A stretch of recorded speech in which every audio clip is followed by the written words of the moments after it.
is our last cooking demonstration of the weekend, so we're happy to have you. Today we have Chef Christina. She's here from Home for Lunch catering service. She does all kinds of things actually, cooking classes, special needs, dietary needs, all of that stuff. So I encourage you to come up and talk to her when she's finished with her demonstration today. For anybody that hasn't heard my spiel 7 other times today or in the last weekend, it's the 22nd anniversary of Vintage Ohio. We're very excited to be here and that they give us this stage to be able to show you what to do with local food, fresh food, and how to pair it with some of our wonderful Ohio wines.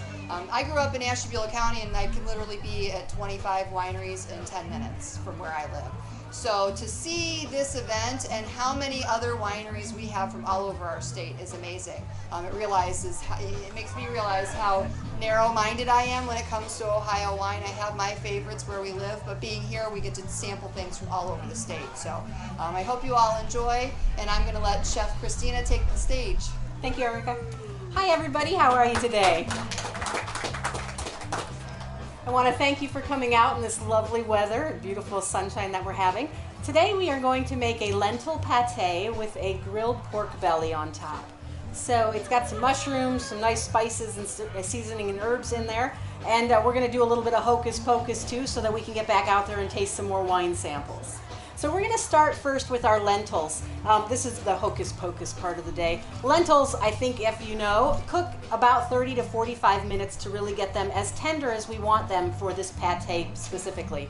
So you've got your lentils, you're going to rinse those off nicely, you're going to put them in your pot, cover with 3 cups of water. I always like to put a little bay leaf, a little thyme, salt and pepper, and even a shallot, an onion end, an onion quarter, a garlic. Drop it in the pot, bring it to a boil, cover it, simmer it for about 30 to 45 minutes. That's going to get those lentils really, really nice and tender. And the hocus pocus part, of course, of the day is we've got some really nice tender lentils all cooked up for us. It's always fun to play magic. The next part of our dish is really the flavor that goes into those lentils. So I'm just going to start by heating up a pan and putting some olive oil in that. From there, I'm going to get that nice and hot. We all know when we're cooking, we want to make sure our oil, whatever type of oil that we're using, gets nice and hot. It's going to have a nice sheen to it. So if I move this forward, you might see that sheen, and it has almost a ripple effect in it. Once that happens, we can start adding some fun things. So what I'm going to do is I'm going to take up some mushrooms that I've chopped thinly sliced, not too thin because I like some chunks in my food, and we're going to go ahead and drop those in. Now the key with mushrooms is you get to leave them alone. You don't want to play around with them. You want that heat to come through. You want them to do their magic. Now, I better put that away or else the wind's going to blow on me. To that also, I'm just going to take a clove of garlic that I've smashed. Now, at the end of this, all of these lentils and mushrooms and all this other goodness is going to get mixed together and pureed. So if you've got chunks, more flavor. Better off you are. And then finally to those mushrooms, since I don't want to stir them, I'm just going to take some fresh thyme and I'm going to pull it off the stem. I get to throw things underneath the table. That's always fun. I have to ask my husband if he'll clean it up for me. Doesn't always work. All right, and so that's going really nicely. So I'm going to wait, and I'm not going to salt, I'm not going to pepper. I just want those mushrooms to start getting some of that liquid out and start caramelizing at the bottom. And then once I start turning those over, that's when I'm going to start adding some more salt and pepper and other seasoning. So the fun part of this dish, besides lentils and mushrooms and all that yumminess, is the pork belly. So for this pork belly, we're actually going to grill it today. And for sake of not having to run away and wash my hands, I'm going to put some gloves on. I'm not a fan of cooking with gloves, but in this case, I don't want to have to run back there on you, so we're going to stay this way. So I have some really nice pork belly that I've sliced to about a 1/2 inch to 1 inch thick pieces. So you'll see those are nice pieces. You've got some nice fat in there. That's the part of the pork belly. It's the fat, so if you don't like fat, don't go there. You could pick a nice pork chop. You could season it with salt and pepper. You could do any of those things. So let me just set this down here. Where'd he go? There he is. Just so I get ready. So with my seasoning, I am going to go ahead and I'm going to take a little bit of olive oil since I'm putting it on the grill. I am going to take some coriander. I'm going to take some garlic granules. I'm a big fan of garlic granules. They have a great flavor, they cook really nice, they add a lot of seasoning and flavor to your dish, and you don't have to spend all that time with the fresh garlic, although it's good to add fresh garlic most of the time.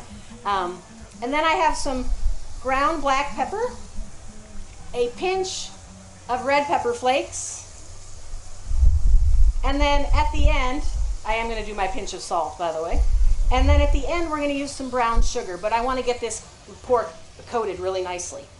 So I'm going to steal this pork out again one more time, and I'm just going to roughly mix it, don't want my paper blown away, mix it around in my little marinade that I've made. We'll get these other pieces out of here. There we go. Now I do have my grill preheated behind me, so you're not going to be able to see this part very much, but I've got some hocus pocus coming at the end too, so you'll get to see all of it, I promise. So I just mixed that around just a little bit. I'm not going to put it on the grill quite yet because I do want these to marinate on there just for a little bit. It doesn't have to sit on very long, but if you feel like it, you could put it on overnight, 24 hours. That'd be fine. But it is meant as a fresher marinade. So I'm going to start on these mushrooms and toss those around just a little bit, just to get some of that garlic at the bottom of the pan. And if I tilt it for you right now, or actually move it forward, I think that'll work in that mirror. And you can see they're starting to brown just a little bit. I'm going to go ahead and put my pinch of salt in.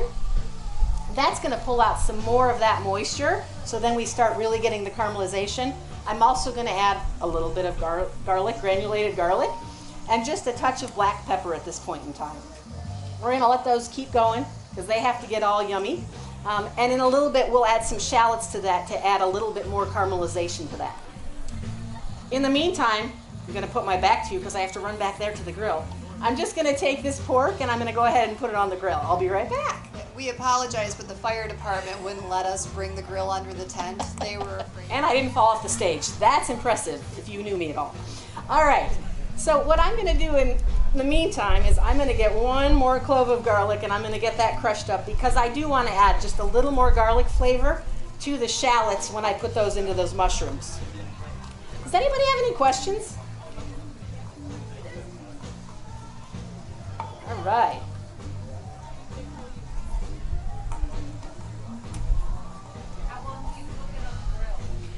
Thank you. The thin slices, when they're about a ½ inch thick, you can do about 5 minutes on each side. That's going to let that fat kind of melt down and get a little yummy. You could do it a little more rare, but I prefer it to be a little bit more well, and it's going to caramelize. And the last minute, we're going to put brown sugar on it, and that's really going to add those brown bits. So, when it's basically the last 2 minutes. So right now it has everything else in the marinade except for the brown sugar. And Chef, where would we pick up pork belly? Where can we find that? Thank you very much. Pork belly is a great product that you can really find at a butcher shop. Any of our local farmers in the area have pork belly on their stocks, so in their stock, so it's a really nice product. It usually comes in about a 1 pound block. You can make your own bacon. You can sear it. You can cook it down. If you're a person that likes to use a pressure cooker, you can put it in there, or even a slow cooker. Pork belly is just a really nice item. And then you can slice it and make nice wedges. This is a fresher version, so we're just going to kind of flip it over, get a sear on it, and be done with it. A lot of other recipes take a couple days to marinate and those kind of things. All right, I'm going to add some fresh garlic to this.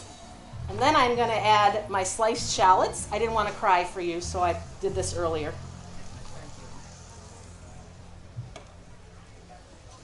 And we'll give this a stir. Now we really have some nice brown bits coming into place here. So we've got another minute or two on the pork. We've got the mushrooms going with the shallots and the garlic and all the fun spices. I'm going to put a little more salt in.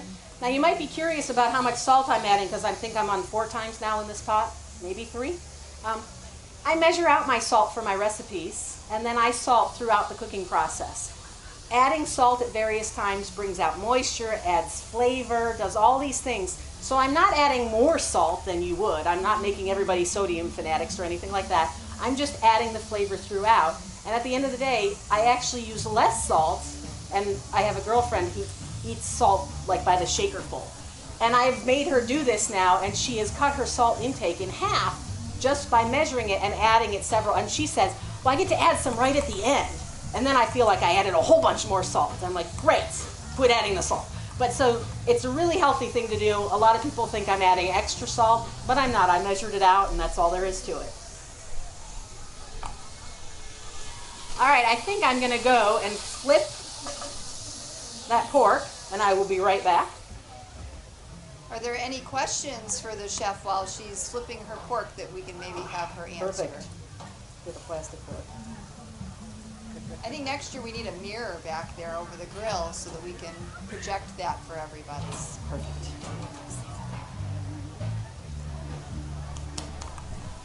Thank you. Sorry about that. All right, we're going to give this a stir. Now, because I said this is a lentil and mushroom pate, I do want to talk about how you're going to service or prepare it. Traditionally, this would be in a tureen. So if you're not familiar with a tureen, you take a loaf pan or any kind of pan, and you're going to line it, and then you're going to put your filling in, and then you're going to squish it down. And you put it in your fridge for about 24 hours. That lets everything kind of gel together, and you can slice it into pieces. It makes something really nice that you could take out to such an event with some crackers, those kind of things. This is meant as more as a dish for a full meal. But I want to give you some tips about getting your tureen ready.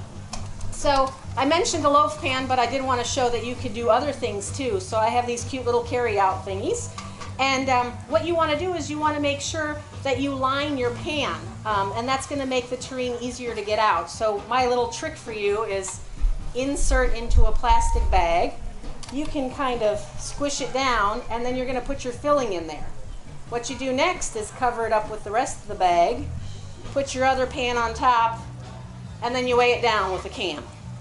So that's going to be your trick to put it in your fridge. You let it sit for 24 hours, and then you're going to have it. You don't get to see the hocus pocus yet. I'll show you that in a couple of minutes. We got to finish cooking first. So, all right. So these are looking really lovely. I'm going to move it forward so hopefully you can see some brown bits and some caramelization going on. So caramelization of shallots, that just makes it really, really sweet. And at the end of this, we're going to deglaze this pan just to add a whole nother level of yumminess. And then we're going to add some more salt, a little more garlic, a little more pepper, just to make sure all of those seasoning are really, really nice. And the flavor that we've added to the lentils when we cooked it, all that's just going to meld together with the mushrooms. So I'm going to turn my back again. I'm sorry. With the grill, I'm going to go ahead and take this brown sugar, and I'm going to just sprinkle it on top of the meat. That's just going to caramelize it. It's going to take that chili flake that we did and kind of add that sweet to that spicy kick for us. While Chef's back there, the wine pairing that would go really well with this. So now we've got that fun caramelization going on. I have a lot of fun, yummy bits at the bottom of this pan that I have to make sure get up and into these mushrooms. So I'm going to take a nice little bit of sherry and put it in here so that it gets all those tidbits up and out. It's also going to help me reheat my lentils that I have over there. This to me is the best part because I always pour some extra so I can drink some. Now, Chef, you would never use a cooking sherry, would you? No. And why would that be? Because they're not really for cooking. They don't have all the flavor. They don't have all the developed flavors in them. So really, you could find a really nice red wine. And you could actually go with a white. You could go with a Chardonnay. Depends on what you're looking for and what taste you really like. But it just adds that flavor that you can't get in a cooking sherry. Cooking sherry, I'm not quite sure what it's used for. But I've heard that they contain a lot of salt. Yeah. Not that you have a problem with salt. No. I think I actually do, but that's okay. So I'm mixing this around just to get that sherry, to get all those tidbits off the bottom of the pan, which I'm very happy about. And I didn't bring a fan. I have to bring a fan next year, and so I can blow all this lovely smell out to you. So I'm gonna go ahead, don't look. I'm gonna put my salt in. I'm gonna add some more pepper, and I'm gonna add a little bit more of the garlic granules. And then I'm gonna take my magic lentils, and I'm gonna go ahead and put these in. And I just want this all to get melded together. I can actually turn the heat off at this point in time because I just want to make sure that it's got a really nice consistency. There's a couple more items that go into this dish. I'm going to get rid of my thyme. The good news is that there's thyme in there, so if we add some more, it won't hurt us. So to finish up this pate, we have some egg whites. So I hard-boiled some eggs, and I just have the whites. You can pop the yolk in your mouth for some, extra oomph while you're cooking if you want to, or make something else with them, whatever you'd like. And then we also add some ground up hazelnuts. So I'm just going to chop up these egg whites, and I'm just doing a very rough chop on these because at the end of the day, what's going to happen is we're going to mix either with a potato masher or a Cuisinart or whatever you have. We're going to mix this all together and really blend it so those lentils break up. So I've done that. I'm going to do a hocus pocus on you again, though I have to, not tell a lie. I am going to stir this up just so that you can see what it looks like before we do all the blending. The liquid that was in there is really getting soaked up by the nuts. It's really going into the mushrooms. It's going into the shallots, so it's making sure everything is just really nice and melded together. And all those flavors will really go together right at the end. So I'm going to let that sit. I'm going to run and grab the pork, and then we're going to finish it up. Now, I think you can still hear me, right? Yes. So the brown sugar has really just made all these little dark tidbits and yummies, which is really the secret to this dish. And we're going to try to turn this off so the fire department doesn't come yell at me later. And it's really just added that lovely color to the pork. So we still have those pieces of fat that are really nice and unctuous and that are just going to feel really lovely in your mouth. The great taste of the pork, that brown sugar with the red pepper flakes is just going to add that sweet and that spicy kick that we all need in our food. At least I think we do. So what we do at the end is our terrine. We're going to blend this up. We've got our fun little pan that we had. We would dump it into our pan, cover it, do that whole thing, 24 hours in the fridge. Remember, you're there with me? All right. So here we go. We have our terrine. It's all out. I cheated here because I used saran wrap, so I didn't remember yesterday about the plastic bag. So this is our terrine. And what I can do then is I can actually dump it out. This is the, okay, hopefully it works kind of moment in life. So you can just get a nice platter, you can dump it out, and you can have a little plate of it. And then take your pork. You can either slice up the pork, or if it's for a full meal, you could just display it on a nice platter with your pieces. And of course, you always have to garnish with something. So what I'm going to do is I'm just going to take some lovely thyme sprigs, and then I'm going to move this forward because I think that might help everybody see it.